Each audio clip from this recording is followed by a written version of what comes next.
Cum o percepi pe Mariana? Are frică de autoritate. În sensul că în momentul când am găsit-o, am văzut-o că s-a făcut mică și s-a înroșit foarte tare în obraj. Și am văzut-o că trage foarte mult către tine, la care spiritul mi-a tradus că pe tine te simte foarte blajină și foarte blândă, iar la mine o sperie câmpul. Și zic, cum adică o sperie câmpul? Și zice, amintește-ți că tocmai ți-ai făcut o curățare foarte profundă. Zice, făcându-ți curățare foarte profundă, ai câmpul foarte mare acum. Zice, este cazul să ți-l restrângi ca să poți să colaborezi bine cu ea, altfel se va închide și nu vei citi nimic de la ea. Și pe măsură ce mi-am restrâns câmpul, am văzut-o că a început să crească iar în fața mea și tot o percep așa puțin timidă. Telepatic pot să-i captez mesaje care vrea să-i lucrezi tu. Și ceva de genul eu să stau puțin mai în spate, e ca și când mă consideră puțin brutală, la care spiritul s-a dus la ea, a prins-o de mână și a spus, este exclus să-ți lucreze Ioana. Ioana trebuie să stea acolo, Ioana are treaba ei. Zice, voi lucra eu sub privirea mea. Înțelegi? Și e ca și când m-a dat puțin deoparte. Și e ca și când tinde să se scuze acum. Și i-am tot transmis că nu mă supără chestia asta, că sunt aici să-i fac bine, nu sunt să-i fac rău. Dar e ca și când, cum să spun, încă are o chestie cu autoritățile. De la școală îi vine chestia asta, de la școală e ca și când a avut profesori autoritari, a avut profesori care a pus-o în banca ei, a avut profesori care au fost foarte duri cu ea și din momentul ăla a prins un fel de repulsie peste tot și pentru tot ce înseamnă voce mai ridicată, statură, exact, statură mai impunătoare, nu-i o sperie. Da. Bine. Spune că poate să-și scoată singură aceste, cu ajutorul spiritului ei, poate să scoată singură aceste frici. Cu ajutorul spiritului meu, spiritul ei este acolo, dar nu i s-a cerut să facă nimic. Aha.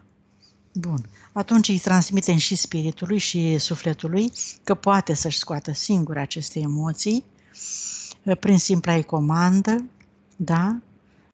Dorința ei reprezintă lege în univers și tot ceea ce ea își propune poate să efectueze, cu condiția să aibă încredere în ea. Să-și adune încrederea, să-și aducă încrederea și în acest moment să spună, scot toate aceste tipuri de emoții care mă împiedică să-mi deschid câmpurile și să accept schimbarea și colaborarea cu Amalia. 1, 2, 3 și toate aceste tipuri de frecvență s-au destructurat în univers și s-au transformat în încredere, în relaxare, în siguranță și acceptare.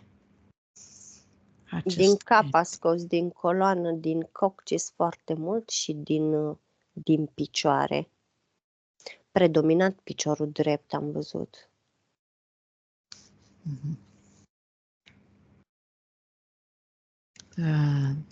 Acolo era, de asta avea călcâiul drept rece tot timpul sau mai e și altceva? Da, nu, mai are și alte chestii. Da.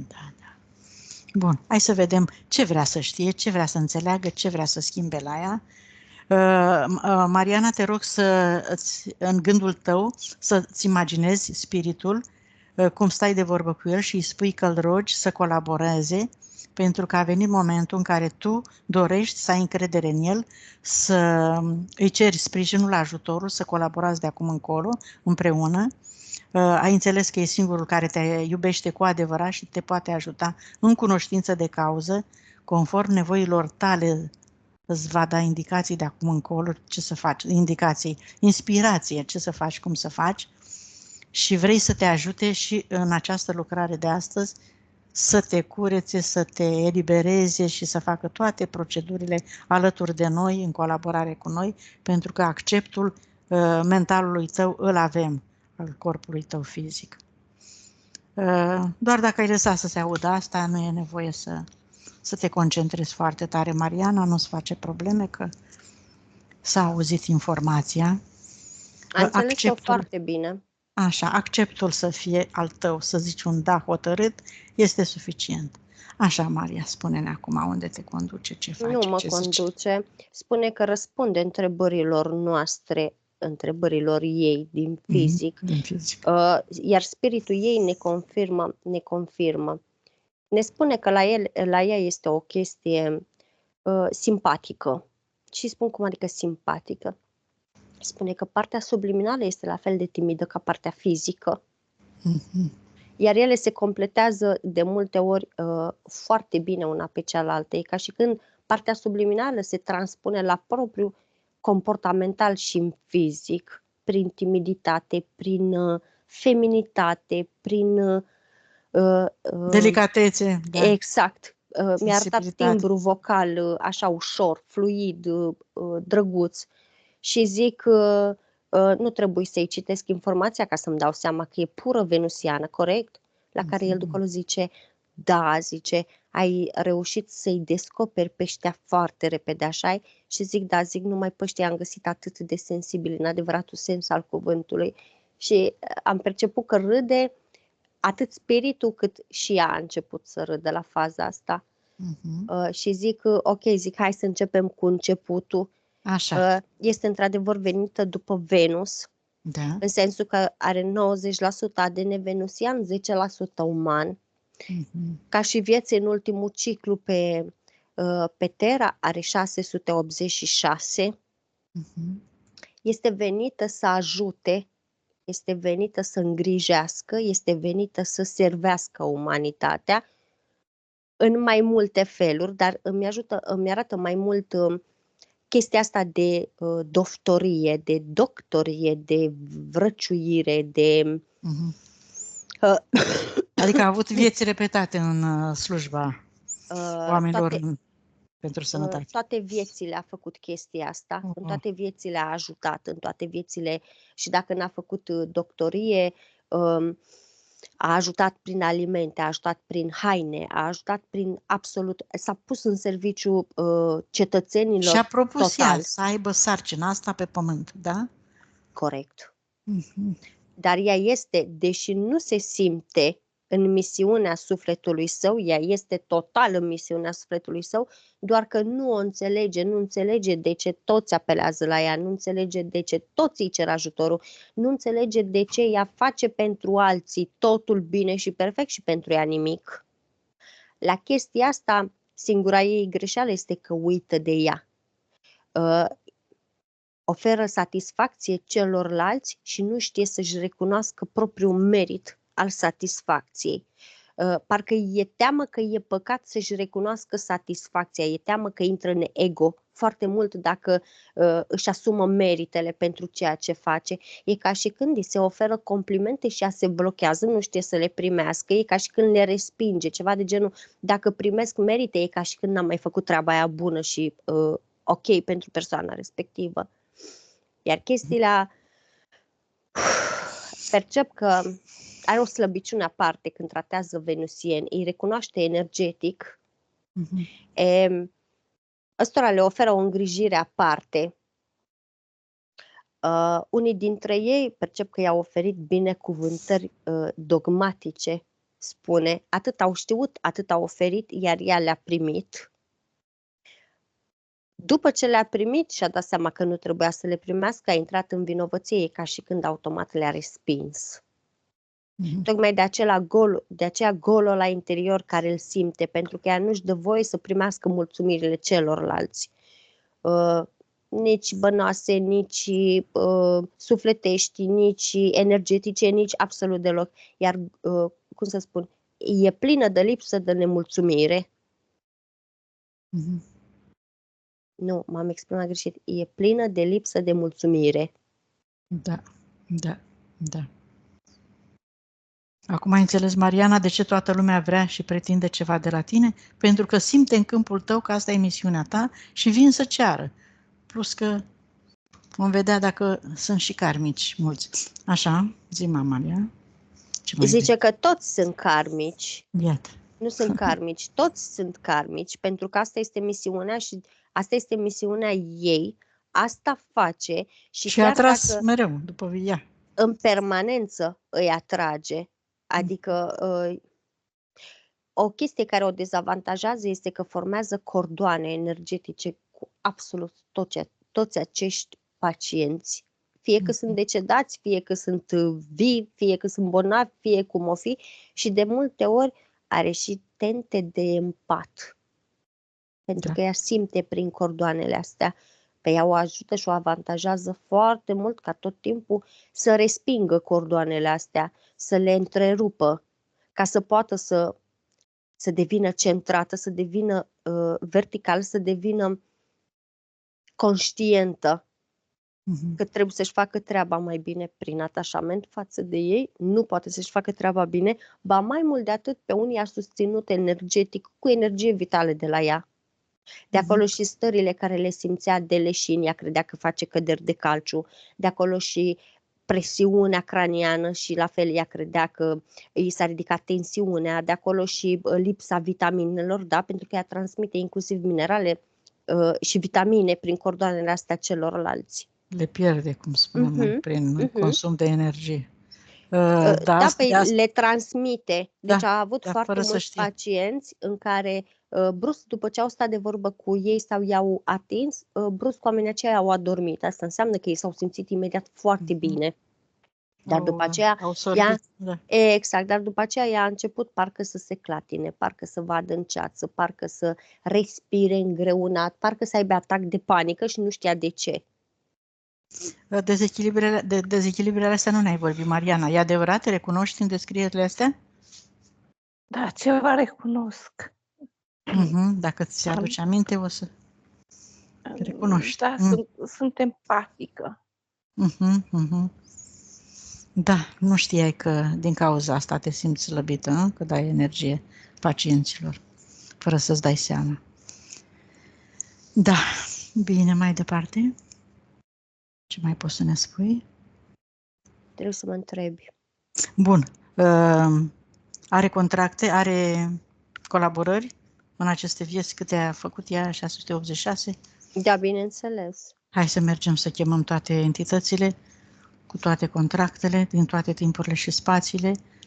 Mariana, dai comandă și tu în gândul tău ca toate aceste entități cu care ai colaborat și în defavoarea ta, bineînțeles, și te-au păcălit, te-au manipulat, te-au deraiat de la proiectul tău și n-ai putut să-ți faci misiunile tale în condiții optime, benefice pentru tine și pentru oameni, să vină acum în fața voastră cu toate contractele, punctele, subpunctele, hologramele, copiile, absolut toate, înțelegerile mentale, verbale, de orice fel. Acum îi chem să vină în fața ta ca să vedem cât sunt, cine sunt și câte contracte au. Cât număr până la 3, vin acum toți în fața voastră. 1, 2, 3. Ra, Anubis, Satan, Dracos, primul om. Da. Primul om. Da. Sunt niște umbre. Sunt 6 umbre în spate care au umbrele nopții, își spun, care au contracte. Au contracte de diversiune. Nu-l văd pe Iahve.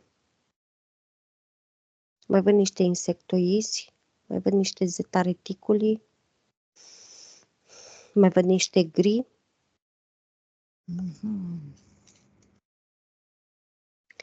Și acum a apărut și Lilith, dar n-a apărut Iahve.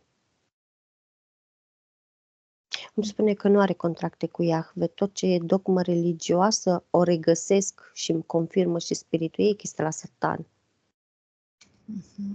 N-a mai avut loc Iahve de Satan în seară. A luat-o de la început. Bun, hai să vedem ce mai conțin contractele. Câte sunt în total? 600 sunt, dar foarte multe repetitive. Au ținut-o în aceleași suferințe, da? Da, corect. Văd că spiritul meu a făcut foc lângă umbrele respective, au aruncat contractele astea în care se specifica doar diversiune și au și plecat. Vreau să se înțeleagă foarte clar, pentru că este foarte important, îmi spune spiritul meu. De fiecare dată când înainte să se cheme contractele, se face cameră de lucru. Da. Astfel încât contractele întotdeauna sunt în afara camerei de lucru, ca să nu poată să se ajungă din nou la pacient, spune spiritul meu. Deci asta întotdeauna le chemăm în afara camerei deci de lucru. fie că o spun, fie că nu o spun, asta este literă de lege, se face cameră energetică de lucru, protecție indestructibilă. Da. În afară eu pun și o cupolă prin care dacă n-au aruncat toate contractele, nu pot să iasă, vor arde. Deci Vor sunt arde obligați. ei dacă n-aruncă Exact. contractele, le pui condiția asta, că dacă nu, da, conform înțelegerii tale, cu spiritul respectiv al clientului, Corect. dai această lege. Da, Are pe cedarea energiei, dar cum să spun, cedarea energiei mi-arată din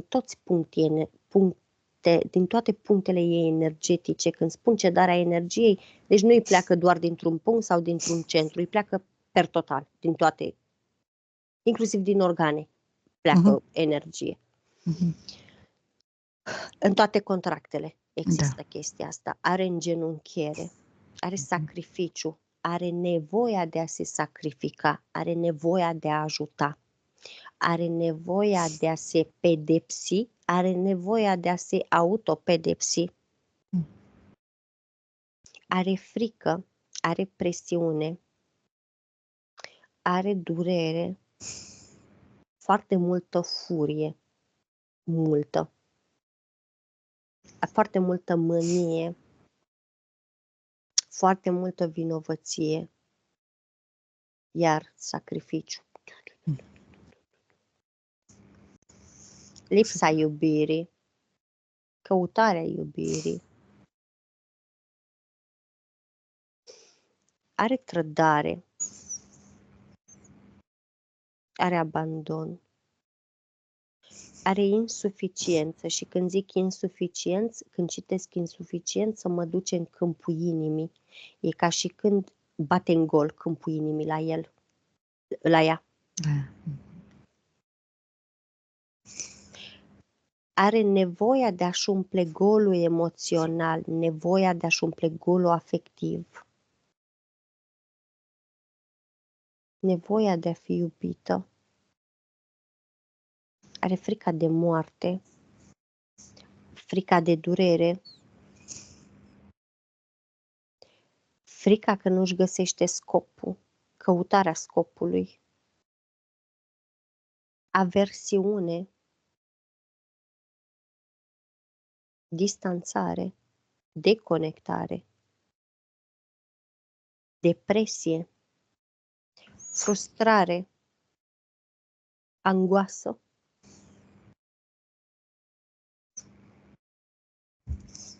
nemulțumire, frica de siguranță, astm.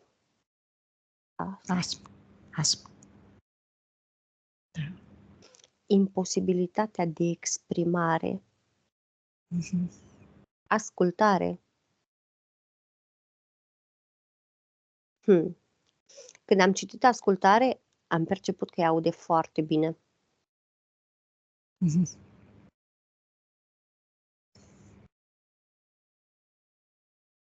Datorii și rebeliune. Foarte multe puncte de rebeliune văd că are. Dar când citesc rebeliune, e, cum să spun, nu te gândi că e vreo rebelă. Rebeliune este amalgamul emoțiilor în interiorul ei. Una contra alteia. E ca și când are un război interior peste tot.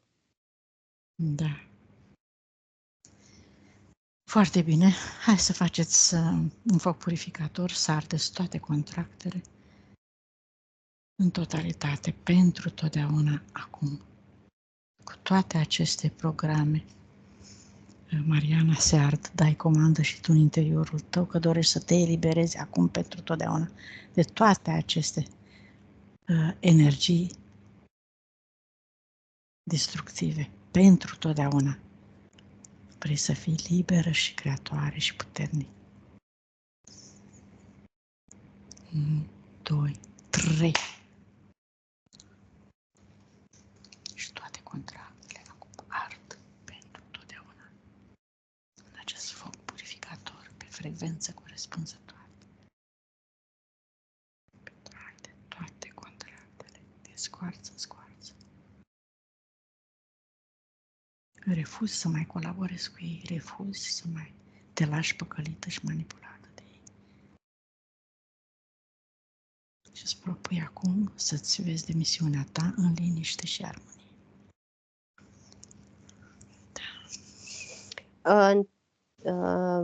L-a mai oprit spiritul meu pe Satan și i-a reamintit părții ei subliminale să elimine energia ritualurilor din botezul copilului. Și spune că cu siguranță își dorea în fizic lucrul ăsta. Foarte bine, da. Foarte bine. Să șteargă tot, să-și ia energia și de acolo, să anihileze toate ritualurile, să taie toate legăturile cu oricine. Așa conectat copilul. Da, gata. Bine. Au plecat toți? Da.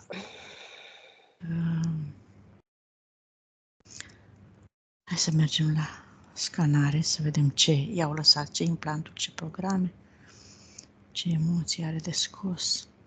Îți îndrepți atenția, Mariana, în interiorul tău și dai comandă corpului tău să scoată la suprafață toate implanturile, toate blocajele, toate emoțiile destructive de care vrei să scapi, să le elimini pentru totdeauna sau să le transformi, așa cum știe și poate spiritul tău. Că de acum vei colabora permanent cu el, în beneficiul tău.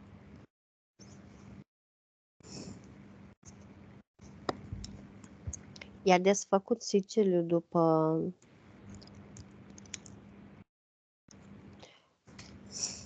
câmpuri. Era pus de ea la ars.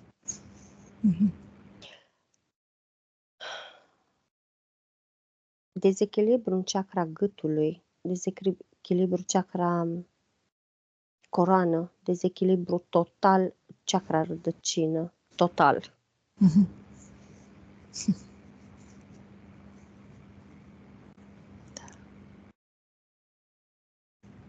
A fost bătută? Nu. A preluat de la o femeie, percep.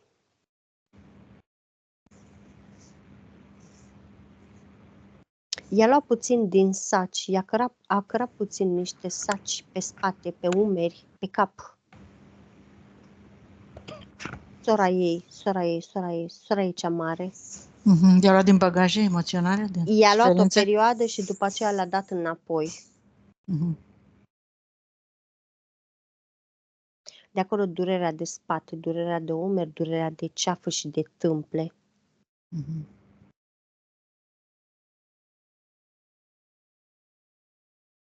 Are un implant în formă de semilună înficat.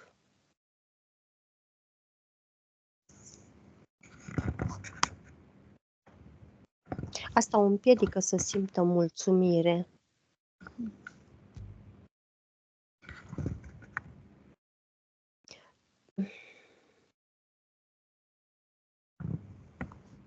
Da, scoatem tot.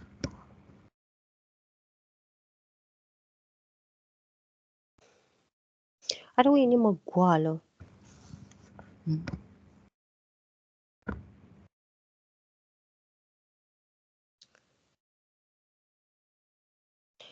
Nu e goală. E un câmp energetic de jur împrejurul inimii ei.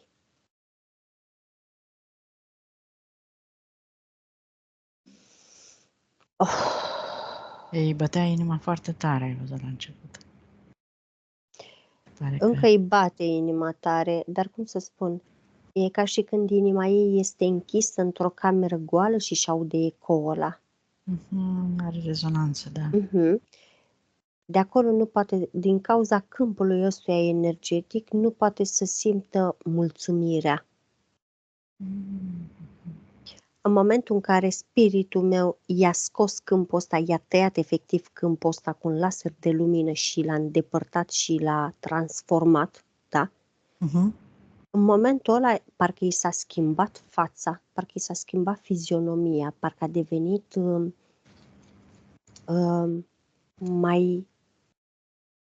mai slabă, parcă a devenit mai luminată, mai deschisă, parcă a înviat, cu alte cuvinte, ce să mai, parcă a înviat.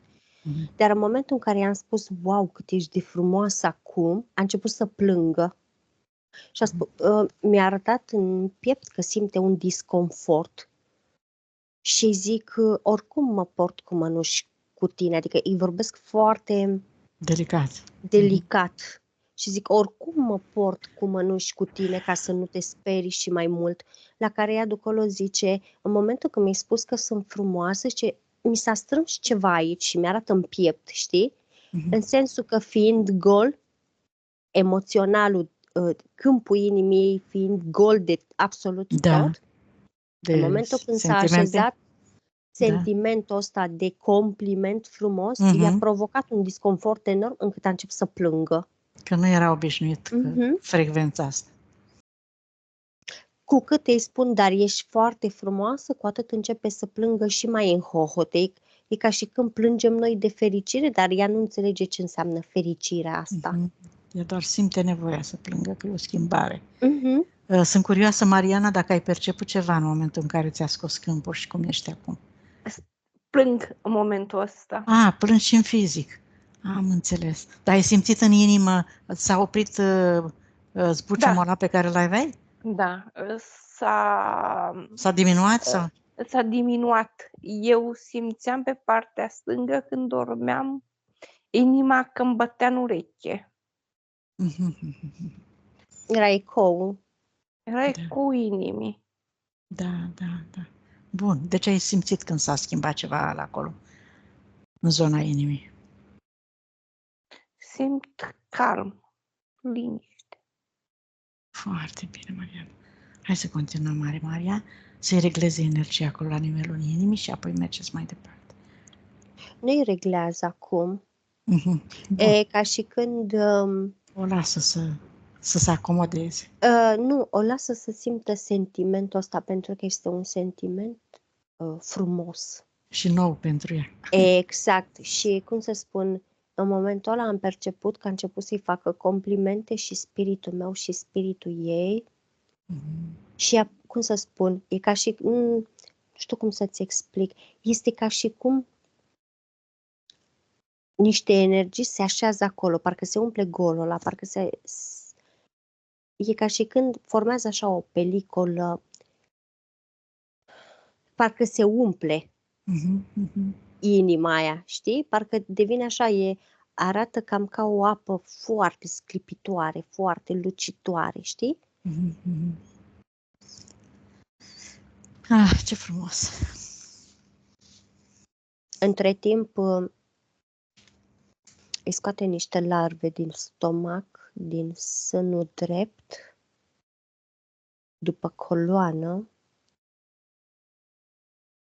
și din rinichi.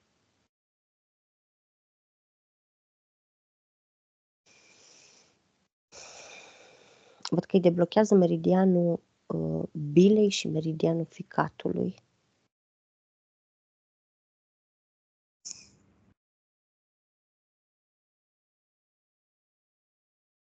Văd că îi scoate un sigiliu, dar nu e sigiliu ăsta. Nu. Arată ca un sigiliu, dar este o monedă.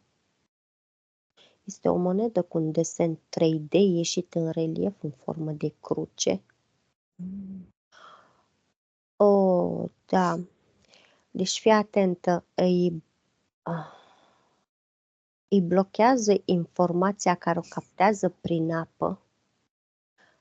Wow, mi s-a făcut pielea de găină. Wow, deci ea nu primea, drăguța, informații nici de la apă, Corect.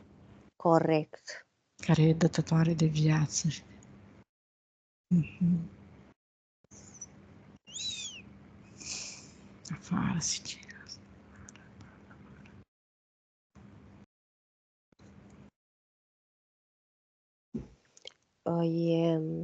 A fost și hibridată. Au trăit fetușii respectivi o perioadă și au fost destructurați. Pentru că au luat emoțional de la mamă. Mhm. Draconiene a fost hibridată. Iar în rasa lor emoțiile nu sunt tolerate. Mhm, n-au ce căuta. Dar au slăbiciuni. Da. Dar ca și hibridare a fost una foarte reușită, spune spiritul meu. Mhm. A găsit momentul. Corpul prielnic, cu toate astea, înăbușite toate De acolo și capacitățile ei. Da. De acolo și practic a fost împinsă să facă avort. Mhm. Pentru că copilul respectiv lua toți nutrienții și nu le mai rămânea fetușilor celorlalți. Deci ei au determinat să facă, Da. să scape de ea. Bun, uite, Mariana, de asta nu trebuie să ne învinovățim nici la avorturi, nici la nimic altceva, pentru că nu suntem doar noi co-creatori, apar și ei, când nu suntem destul de conștienți de puterile noastre, apar și paraziți care co-creează cu energia noastră. Așa.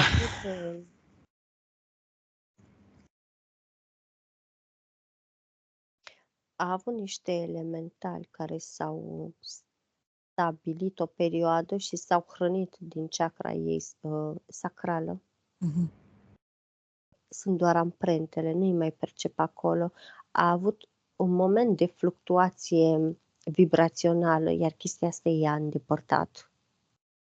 Mhm. De acolo durerile care le simțea în zona coccisului. Da. Ea s-a străduit mult, dar uite că nu putea din cauza acestor contracte, blocaje și așa mai departe. Acum văd că spiritul meu s-a dus și i-a deblocat al treilea ochi. Și o parte din chakra coroană a fost conectată și la calculatorul central, a fost conectată și la sursa falsă și o percep deconectată. Mhm. Să șteargă urmele, să-și pună intenția să nu se mai conecteze vreodată nici la calculatorul central, nici la sursa falsă. Așa. Bine. Are niște șerpi negri încolăciți de ambii genunchi, dar și de glezne. Adică i-am spune că percepe la piciorul drept disconfort. Nu înțeleg de ce percepe doar la piciorul drept, pentru că ambele picioare sunt în aceeași situație. Inclusiv călcâiele îi le simt gheață, reci, neoxigenate, parcă nu ajunge sângele acolo, atât de strâns sunt încolăciți șerpii ăștia. De acolo frica de viață, de acolo frica de a merge, de acolo faza e că dacă era, cum să spun, dacă era lăsată, dacă mergea, exista riscul ca prin mers, prin mișcare, să dea șerpii ăștia jos, astfel încât în momentul în care percep că ea se gândea să plece undeva, să facă ceva, să schimbe energiile, șerpii ăștia o mușcau. Mhm. și o țineau pe loc. Adică ceva genul, stai așa că noi stăm bine și nu te mișca, pentru noi e bine așa. Da, da, Dar în da. momentul în care ea nu mergea în locul ăla, nu făcea ce și-a propus, percep foarte multă energie care se ducea către picioare și îi hrănea. Și Deci sunt hrănea foarte totodată. groși. Da. Mhm. Mhm. Da, s-a înțeles, Amalia. Scoatem de acolo tot, cum pentru totdeauna. Spiritul ei și al tău. Dar știi. simțea când o mușca, Mhm. pentru că Îi dădea îi senzații. inocula venin și e ca și când câteodată o mânca foarte tare, câteodată o... Parcă simțea că e ca la o injecție, mi-arată când îi bagă cu presiune Mhm. serul ăla. Da, da, da. În În țepături simțeai, Mariana, da? Da. Pentru că din punct de vedere energetic se lucra, dar corpul fizic, celulele simt, știi? Când e energie condensată de frecvență joasă, apare disconfortul. Așa, Maria, hai să-i scoatem să mergem mai departe. Îi scoate deja și mai departe ajungem la pământ. Așa, bun, deci până aici e ok. Hai să-i curățăm și liniile de Îi potențial. mai de suferință, curăță niște energie stagnantă după umeri, Așa. ceacrele palmelor, văd că le-a folosit până la epuizare. Mm.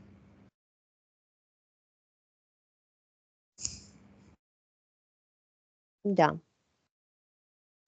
Te uiți la linie de potențial de suferință, egregoare și conștiințe colective.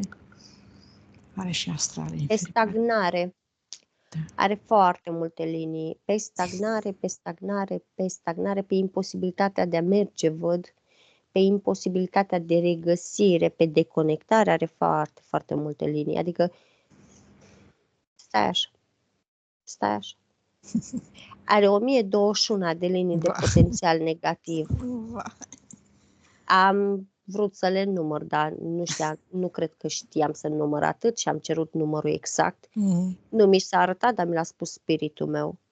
Exact mi-a zis că tu cu matematica și mi-a pus mâna în cap, îți spun eu. Deci 1021 de linii.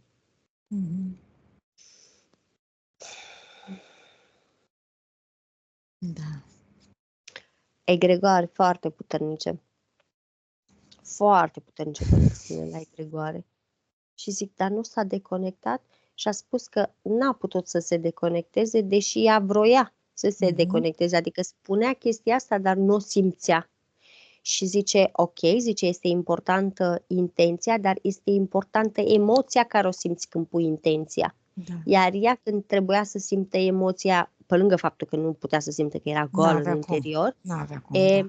îi se distribuia, avea atenție distributivă, în sensul că imediat se gândea la altceva și e ca și când ea aștepta să se taie de la sine doar că a zis, nu este suficient să spui, este suficient să simți. Zice că emoția stă în spatele gândului, emoția stă în spatele manifestării, emoția stă în spatele a tot ceea ce vrei să se facă. Și asta se întâmplă când ai încredere în tine, când o pui cu convingerea că se rezolvă. Și că poate atunci pui emoție puternică. Corect, când știi că ceea ce spui e obligatoriu să se facă. Sigur, că tu ești stăpânul tău și ești conștient de asta. Da. Dar cu contacte și cu astea nu ai cum să simți asta. Așa. Gata. Și astrale inferioare și conștiente colective și subconștiente colective și mai ales inconștiente colective, la fel legături foarte puternice. Deci ea n-a ratat nimic prin contracțiile care le avea și manipulările, s-a conectat cu toate astea. Spune că a fost exact ca un începător care mi-arată un drum cu gropi și le ia pe toate. Ba chiar să duce cu mașina pe acolo, că ceva de genul. Să vadă cum e. Exact. Curiozitatea adică care a omorât. Exact, a fost foarte docilă în privința asta. Adică ea a înțeles la nivel subtil că trebuie să le învețe. Timid așa cum a fost, a început mi-arată de la măturat așa, până la șters praful, până la mare doamnă. Dar faza e că până acum n-a devenit mare doamnă, de acum încolo va deveni doamnă. Dar mi-arată doamnă în interiorul ei. Să nu se gândească. Despre asta e vorba. Sigur că da, atunci când ești curat poți să devii orice vrei tu. Așa, chemăm persoanele din prezent, să-i tăiem cordoanele cu toată Vii. familia. Vii, da. Îți exprimi intenția acum, Mariana, să destructurezi tot ce ai creat greșit cu gândul, cu vorba și cu fapta față de toate persoanele pe care le ai tu în vedere, inclusiv cele pe care nu le mai știi, de la școală începând, vecini, prieteni, colegi de serviciu, soră, iată, părinți, bunici care mai sunt în viață, vecini, prieteni și toți, și ți vizualizezi cum se luminează, îi rogi și pe ei să facă la fel, le transmiți informația, să-și cheme spiritul și sufletul ca să fie în siguranță și în sănătate și echilibru permanent. Și spune-ne, Maria, dacă percep ceva cu sora ei, parcă zicea. N-are sens să zic cu ăla așa, cu ăla așa, cu ăla așa. Toți sunt foarte karmici, dar cum să spun, în momentul când i-am întrebat inclusiv cei 3 parteneri, deci când i-am întrebat, toți au spus exact același lucru, ci că aveam nevoie de o menajeră, aveam nevoie de o slujnică, aveam nevoie de cineva care trebuie să facă, aveam nevoie de cineva care să fie în serviciul nostru, aveam nevoie de cineva în fața căruia să-mi atribui și să-mi manifest autoritatea. Adică, cum să spun, ea a fost un fel de sclav, de bucătăreasă, de cenușăreasă pentru fiecare în parte. Pentru că ea și-a ales să fie în serviciu tuturor. Iar, cum să spun, ea a oferit tot ce aveau ceilalți nevoie. Ea nu și-a pus granițe în ceea ce poate să ofere. Adică, ok, eu sunt în serviciul vostru, dar vă ofer doar asistență medicală. Doar asistență medicală. Eu sunt în serviciul vostru, vă ofer doar asistență emoțională. Sunt un psiholog și vă ascult și doar... Sau bucătărea să vă dau doar mâncare, nu? Ea făcea de toate. Bun, dar ce s-a întâmplat cu sora aici, mare, care s-a născut aici în viața asta cu un handicap? Care este cauza pentru care ea trebuie să se nască lângă sora ei? Din ce percep pe cordon, nu intru foarte mult, că aici e caz greu și nu are sens. Că mi-am mai luat-o de câteva ori pe chestia ce ține de ea? Tocmai de aceea ea este sora de la care ea a preluat o perioadă. Sacii respectiv de greutăți, dar după aceea i-a înapoiat înapoi. De ce? Pentru că sora are foarte mare și foarte grea karmă din viețile anterioare. Iar asta este viața decisivă. Pe lângă faptul că are karmă, percep că a încălcat și foarte multe libere arbitre, inclusiv a luat vieți, a sacrificat vieți în afara contractelor. Deci a omorât. De sora ei, zici, da? De sora ei. Din ce percep eu așa, din ce pot să citesc eu pe ăsta, deci are o karmă foarte grea acolo, dar este benefic pentru ea.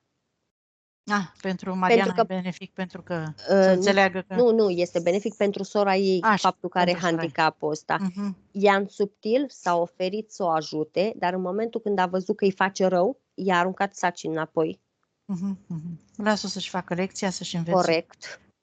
Ce are de învățat, să-și trăiască experiența pe care și-a propus-o sau, mă rog. Deci în cazul ei... Să se trezească atunci când vrea ea. Spiritul meu spune exact așa. În asemenea caz, cu asemenea lecție, oferă ajutorul doar dacă ți se cere. Atât. Dar cum sărim noi astăzi în ajutor în cazurile asemănătoare?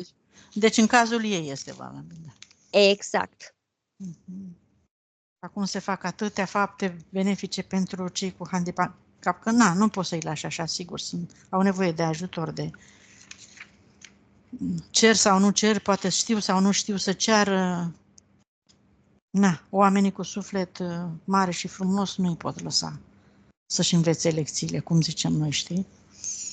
Dar sunt cazuri și cazuri. Spiritul spune exact așa, nu trebuie să-l lași de izbeliște. Dacă știi că nu are de mâncare, mergi și dai de mâncare în definitiv, faci o faptă bună și, cum să spun, una este să faci o faptă bună și să nu aștepți nimic în schimb. Ok, am făcut mâncarea asta, poftim și ție. Da? Bucură-te și mănâncă. Dar în niciun caz să te sacrifici ca să Mulți dă farfuria aia crezând că o să ajungă și ei la greu și așteaptă și ei să primească la rândul lor o farfurie de mâncare. Da, o face cu interes, sigur că da. Asta este necondiționat și în limita în care îți permite viața și corpul tău fără să te pui în suferință. Dar ne întoarcem iar la ea.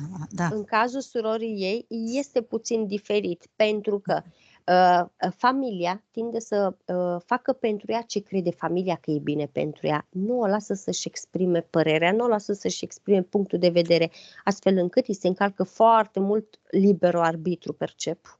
Am înțeles. Bun, tăiem legăturile cu tot, da? Da. Pentru totdeauna. Îi eliberezi și te-ai eliberat, Mariana. Și acum chemăm și persoanele decedate, familiile toate prin care tu ai experimentat, Mariana, de când ai venit pe Terra. Toate persoanele, iată, majoritatea sunt karmice. Cureți toate cordoanele cu toți aceștia, destructurezi tot ce ai transmis lor greșit cu gândul, cu vorba, cu fapta, cu emoția, cu tot și toate. Cureți cordoanele, le spui și lor să facă la fel. Le dai informațiile pe care tu le-ai dobândit până acum, să-și cheme sufletul și spiritul, să-și continue evoluția cu puterile proprii și să vedem dacă mai e ceva acolo de subliniat. Da, nu.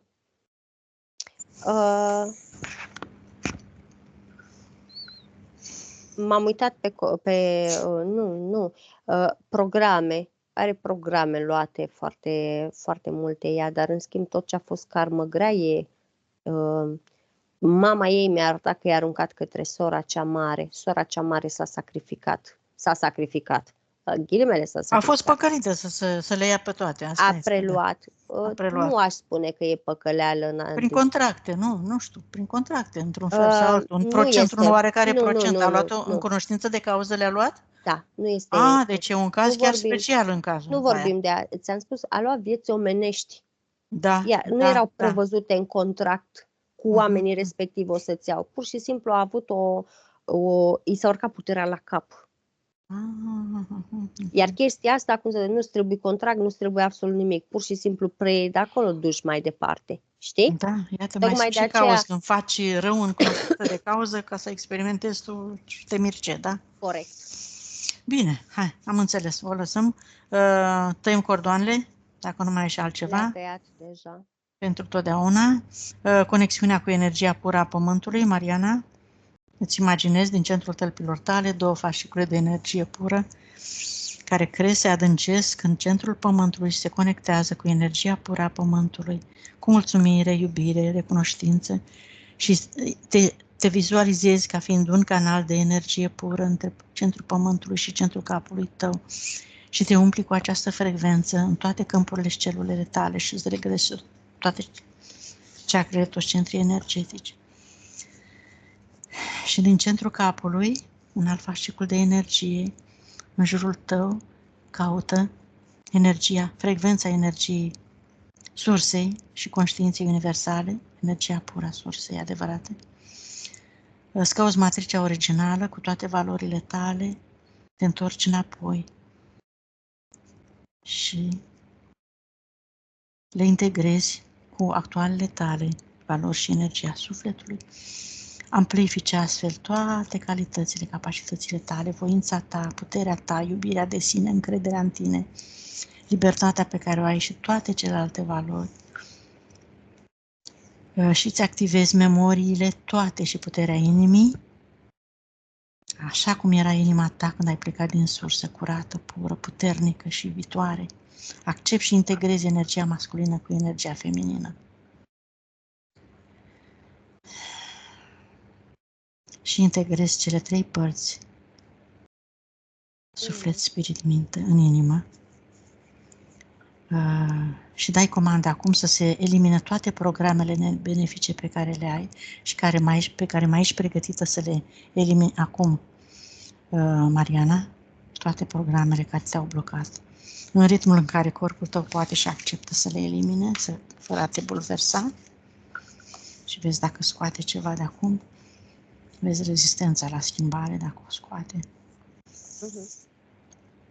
tot ce mai are de Scoate mai scos. multe, scoate nesiguranță, nemulțumire, vinovăție, regret, mai scoate furie, mânie, ură, Mhm. gol, deconectare, depresie, răceală, duritate, ascultarea, văd că o scoate din cap foarte mult. Și mi s-a pus zid, deci nu mai scoate. Mhm. Bun, în timp le va scoate pe celelalte. Hai să-i curățarea casei. Extindem energia, reglăm câmpurile și ștergem Nu o orice curăță amprentă din pe toată, partea curăță ei, o da. parte din ea. La servici partea ei. Nu mai știu de mașină dacă ai zis, Mariana. Curăță și mașină partea ei. Da. Bine. Și Are acum, un portal deschis. în casă. Mhm. Ia să Unde? vedem ce subiect. În dormitor? Are acoperire către 2 camere, percep. Mhm. Ai mai lucrat pe el, Mariana? Pe Nu, portal? Nu, n-ai știut că Nu. l-ai, da? dar m-am gândit că e ceva în neregulă pentru că mi se consuma foarte repede bateria la ceasul de perete, în sufragerie și în dormitor simțeam un miros ciudat. Mhm. Vezi? Are acoperire către 2 camere. Da, da, da. Bun, Sunt închideți perete sigila. în perete cele 2 camere. Exact, are acoperire către 2 camere. Acolo. Și percep, percep în momentul ăsta, am perceput capac deschis la WC, un lucru care nu este benefic. Mhm. Să păstrați tot timpul capacul închis. E deschis. Mhm. Confirm. O să vă dezobișnuiți, să vă obișnuiți să închideți. Bun, închis, sigilat, echilibrat energie, șters orice urmă. Acum, pentru totdeauna. Și vreau să te uiți acum, Amalia, că am omis, a vrut să știe de ce fiica ei își aduce aminte locurile din Italia, anumite locuri. Când ajunge acolo, parcă le recunoaște și a recunoscut și școala. Câți ani, stai așa să văd dacă mi-a spus câți ani are. Da, are, ei stă din câmpul mamei. Ei stă din câmpul, nu poți să vezi, da, bun, am înțeles. Oricum am perceput că la cordoane m-am uitat, a fost karmic, dar e completare. Mhm. Deci se înțeleg bine, energetic e ce trebuie. Bun, au reușit să-și echilibreze și au venit acum ca să-și Corect. trăiască o experiență în noua energie, ca și completare. Robinetul abundenței, să te uiți. E mare, dar picură. Mhm. Pentru că nu știe să primească, spune spiritul ei. Mhm. Pentru că nu-și dă voie să primească, pentru că se simțea vinovată când primea. Da, da. Repetă-ți acum, Mariana, în gând, merit să primesc tot ce e benefic pentru mine. Și accept să primesc. Și accept să primesc. Merit și accept să primesc tot ce e benefic pentru mine. Abundență totală, sănătate totală, belșug, prosperitate, relațional, profesional, tot ceea ce, totul mi se cuvine din drept. Este dreptul meu universal, din sursa pură și conștiința universală, conform matricei originale. Să primesc tot ceea ce e mai bun pentru mine. Așa, cât la sută s-a recuperat energia sufletului? 100%. Conștientizare? 85%. Bun. Metabolizare? 12 zile. Bine. Și a trebuit să se termine sesiunea ca să, în ghilimele, ca să mă iubească. Acum am perceput că a venit și m-a luat în brațe și s-a scuzat că m-a ținut deoparte.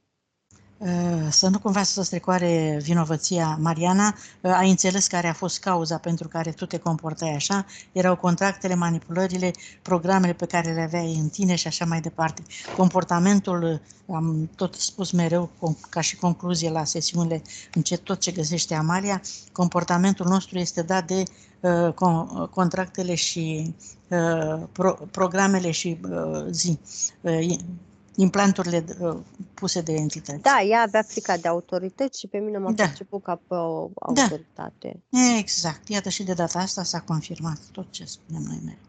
Foarte bine, fetelor. Mariana, se pare că ai perceput cam tot ce s-a lucrat. Te-ai regăsit în ce ți-a descris Amalia și spune-ne acum cum te... Da, spune-ne ce vrei să spui. Foarte multe m-am regăsit. Frica de autoritate, da, e adevărat. Și faptul când a spus Amalia că am fost bătută, da, am fost bătută de vărul meu, zicea profesor. Profesorul era vărul meu. Așa l-ai perceput. Unchiul meu îl chema profesorul, îl chema ca pe profesorul meu. Și mă bătea urât de tot când eram copil. Iată, au rămas implementate, vezi, în câmpurile tale. Și cât privește chakra coroană, simțeam pe creștetul capului o chestie ciudată, așa, parcă de usturime. Și în frunte la fel, simțeam de parcă era ceva acolo care Bun, mă cum deranja. te simți acum? Cum te simți acum, Mariana? E vreo schimbare? Îmi ard palmele. Îmi ard palmele. S-au deschis centri sau... Tu erai atât de blocată și acum simți bine că s-au deschis toate. Așa, metabolizarea ai zis. Dacă ne dai acceptul de publicare și am terminat. Da. Bine, mulțumim. Amalia, mai ai ceva de zis? Închidem aici? Nu. Bine, vă deconectați de tot și de toate. Închideți toate.